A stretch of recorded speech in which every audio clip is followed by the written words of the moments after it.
Welcome to the VAR Side Spurs Podcast. I'm Steve Worrell, and today we are joined for our special by Sian of Proud Lilywhites. How are you doing, Sian? I'm well, thanks. How are you? Yeah, not bad. Busy. You know, I've been kept busy.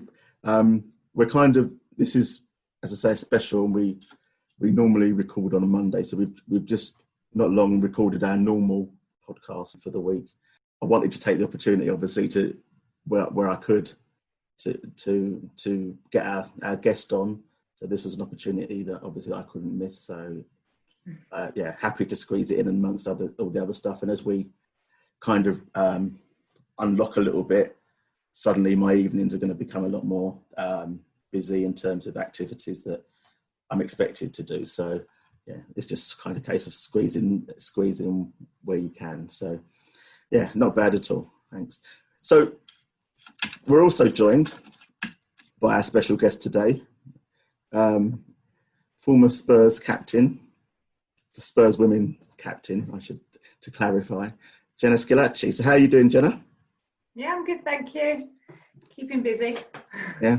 So yeah, thanks for joining us. I mean, you know, for a while I've wanted to get someone from the women's game on and to talk, to talk football, to talk Spurs football, and it kind of felt like my path was blocked before. And then when I heard that you'd kind of retired and been sort of no longer so tied to the club, I thought, okay, that's an opportunity I can't pass up. You know, you can obviously talk about your time like with Spurs, talk about your time as a women's player, and just your love of Spurs themselves, and hopefully go on and talk about what you plan to do now that you've you've retired from the game.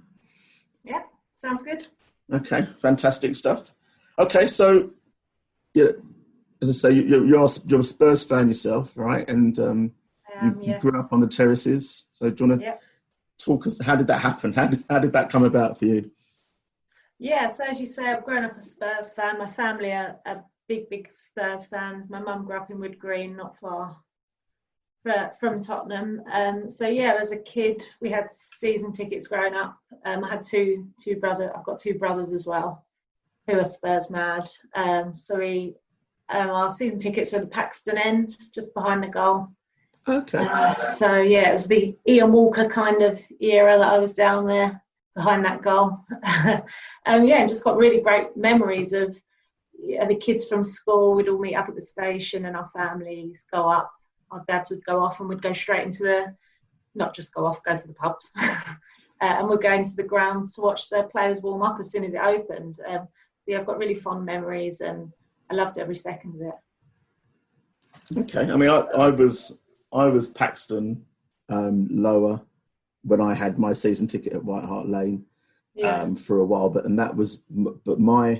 my era was more Paul Robinson. So when my son was old enough to go, so that's when I'd gone years before. And I'd gone at the point where you could just turn up and walk in. I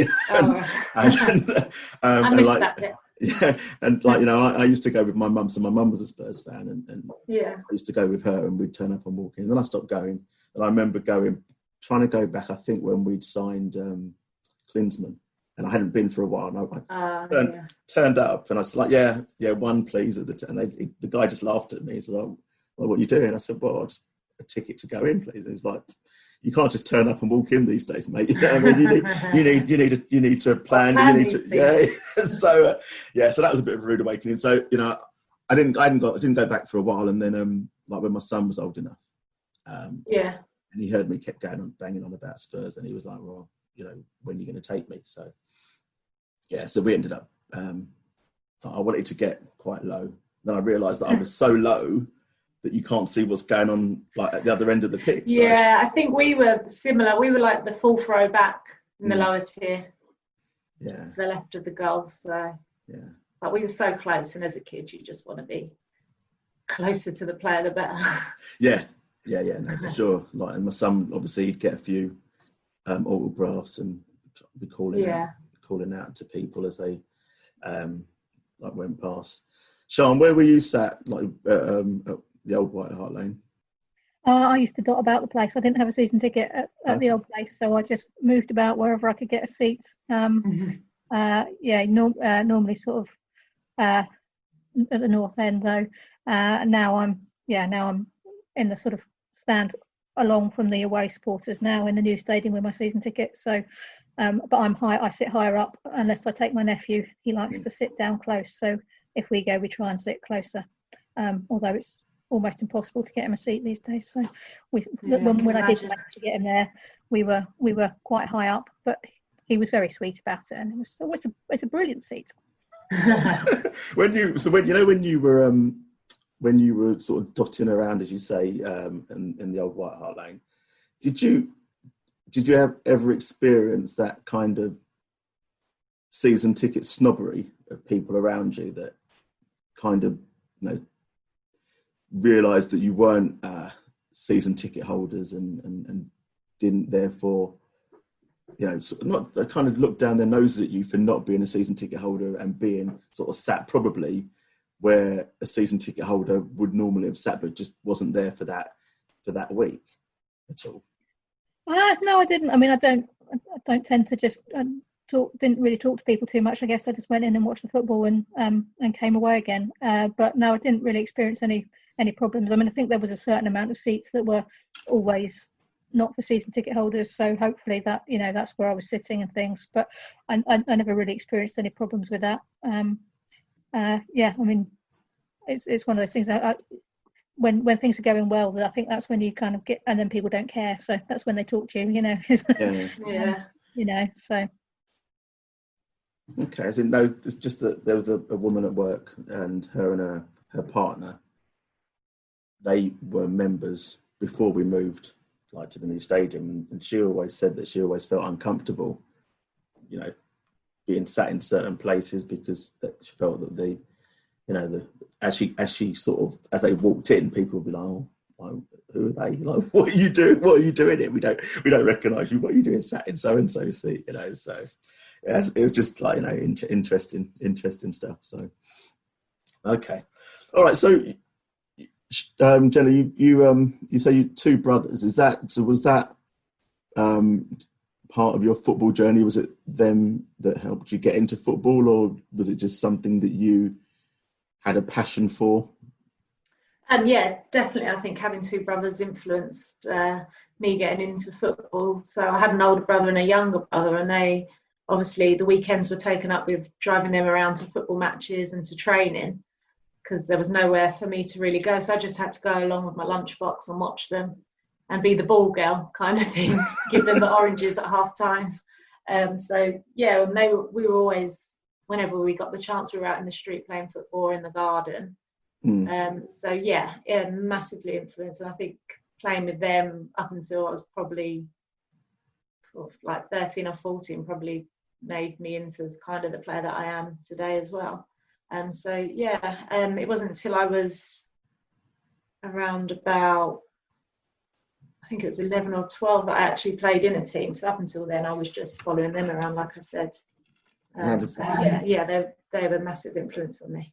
So how did you get into, when you joined your team, how did that sort of conversation go? Because my daughter, she played football, and she'd also tried tap dancing, and she'd tried gymnastics and various other activities, and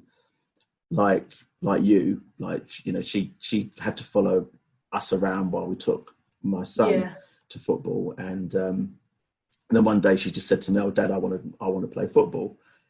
And I just I looked at her and I said, "Well, yeah, no, sure you do."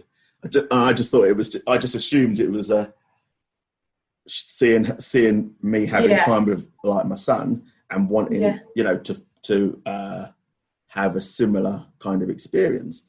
She said, "No, I play football at school with with all the boys and all that and everything."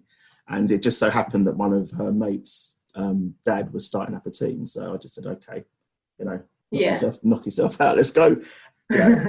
So was it similar for you? How were your parents when you said, okay? Yeah, well, obviously growing up, I'd done the whole brownies and tried to get me into dancing. I think I lasted one class of that. I did brownies, and then it clashed with my football training. So brownies was the first thing to go. I didn't want to do that anymore. But yeah, I was playing with the boys at school at lunchtime and break times. And I remember the boys had a team, and I think I'd asked the headmaster one day, can I play football? Can we have a girls team? And he was like, no, but come and join in with the boys. And they were a bit funny at first, but then when they could see that I could play, it was just the norm. I think it was just normal to see me playing football at primary school and secondary school. And then my dad set up a team at my brother's club called Wormley. And I had to rope some of my friends in just so we could get 11 players so that we could play at the weekend.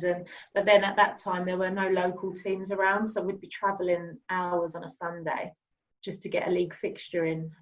But no, my mum and dad, they knew from when I was very young. They tried to put me into a dress, and I'd be straight out of it into my Tottenham kit with my ball. So they've always been very supportive. And the team that you're not just me and my brother. Sorry, the team that your dad set up, was that a girls' team, or was that like a mixed? Yeah, okay. Because my brother was down. It was a big family club. It had loads of boys' team and adult team, and I used to go down again and just follow them around. And then my dad was. They asked my dad if he'd be interested in setting up a girls' team. They were looking into it, and my dad obviously. He loved it. He still talks about it now. And even like my friends that played in the team, they'll always remember it. He set up the team, him and another dad, and then we just got local girls playing in around Wormley way. So yeah, we had quite a good team actually. But then obviously when I left, my dad came with me, so the team fell apart after that. But that was quite common back in the day with girls football, because there wasn't enough girls to replace the players leaving. So did any of the girls that played at that time with you, did any of them go on to to no, continue? Not any of them. No, they all stopped playing. Really? Just so when the team fell apart, that kind of was it for them? Yeah, I think there was maybe one or two that carried on, but not in that team. And then none of them. I get messages from some of them now when they see like all the Tottenham stuff, and they're like, "Oh, I wish I could have played on." But no, none of them carried on playing. Do you think that that's probably just the support that you had from a family perspective that encouraged, because obviously you had a love for the game and your dad, was running the team and everything. That support that he gave you encouraged you to continue, whereas maybe they didn't necessarily get as much support, so they it was okay, you're playing because like the team exists here, but now that team doesn't exist, we're not gonna go and force the issue. I think it's maybe a combination of all I ever wanted to do when I was younger and I woke up was play football, and that's all I ever liked. From the minute I woke up to go to bed, I just wanted to be playing football. So I always had that desire and that will to win, and I just loved it. I couldn't get enough of it. And also, like you said, the support of my family. My dad would pick up some of the other girls to get them to training and drop them home, and on match days as well. So he did everything for a lot of the players. So I've been very lucky growing up. My family have been so supportive ever since I can remember, up until this season. So it's definitely a big factor. And I've seen players over the years drop out because they haven't had them support systems around them, and it's just too difficult. There was too many barriers for them to continue playing. So I'm very grateful for my family and the support they've given me. That's probably the thing that made the difference, I would have thought. So from say Wormley, you say was your first team. So do you want to just talk us through your journey from there, certainly in youth football, to arrive at playing for Spurs? So from Wormley, I think we